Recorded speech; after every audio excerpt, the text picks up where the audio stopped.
ไลค์กดแชร์กดติดตามลาน้อยชาแนลเพื่อเป็นกำลังใจในการสร้างวิดีโอต่อไปเด้อมื้อนี้ค่อยมีข้อมูลดีๆมาฝากเพียงแต่ปรับเปลี่ยนพฤติกรรมประจำวันก็สามารถสมหวังในเรื่องความหักไผๆก็อยากสมหวังเรื่องความหักและประสบผลสำเร็จทั้งนั้นข้อมูลที่ค่อยเอามาฝากมื้อนี้5วิธีช่วยให้สมหวังเรื่องความหัก 1. ยิ้มอยู่เสมอหมู่เพื่อนเคยได้ยินบ่ว่าไผก็งามเวลาที่ยิ้มเพราะหอยยิ้มแสดงถึงความน่าฮักเป็นเทคนิคง่ายๆที่เฮ็ดให้เจ้ามีเสน่ห์ขึ้นอีกบ่ว่าไผก็มักคนอารมณ์ดีอัธยาศัยดีและมีหอยยิ้มหวานให้กันเสมอลองยิ้มให้หลายขึ้นยิ้มให้กับทุกปัญหาที่เข้ามาในชีวิตยิ้มให้คนที่เจ้าฮักรวมไปถึงลองยิ้มให้คนที่เจ้าบ่มักก็จะดีเพียงเท่านี้เจ้าก็เป็นคนที่น่าฮักน่าคบหาหลายขึ้นเลย 2. ยอมรับและชื่นชมผู้อื่นอย่างจริงใจบ่ว่าไผก็มักคำชมโดยเฉพาะคำชมที่มาจากใจชมด้วยความจริงใจเมื่อเฮายอมรับชื่นชมคนอื่นอย่างจริงจังเฮาก็จะได้รับคำชื่นชมการยอมรับจากผู้อื่นกลับมาเช่นกันเวลาที่เฮารู้สึกว่าไผเฮ็ดดีไผนิสัยน่าฮักอย่าลืมชมคนเหล่านั้นการกระทำเล็กน้อยนี้จะช่วยให้เขารู้สึกจับใจ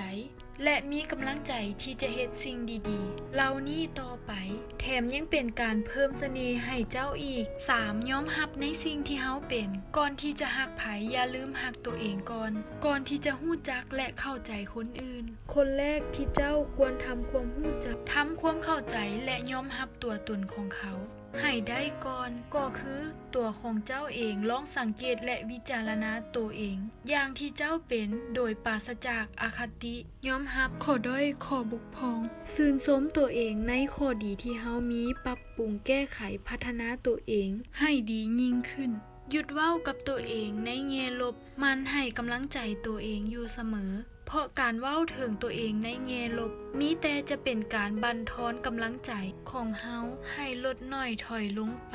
มันให้กำลังใจตัวเองให้หลายขึ้นเช่นเปลี่ยนจากการจมว่าเพื่อเป็นการขอบใจตัวเองที่ตั้งใจเฮ็ดเวียกหรือนึกถึงตัวเองในแง่ดีเช่นเฮาเก่งเฮาขยันเฮาตั้งใจเพียงเท่านี้ก็อาจจะเฮ็ดให้กำลังใจของเจ้าเพิ่มขึ้น 4. ให้อิสระตัวเจ้าเองและคนที่เจ้าฮักถึงเฮาจะฮักกันหลายเท่าใดบ่ว่าไผก็ต้องการเวลาส่วนตัวให้อิสระตัวเจ้าและคนที่เจ้าฮักบ่ว่าอิสระทางความคิดอิสระในการที่จะเดินทางท่องเที่ยวสร้างสรรค์พบปะผู้คนอิสระในการตัดสินใจ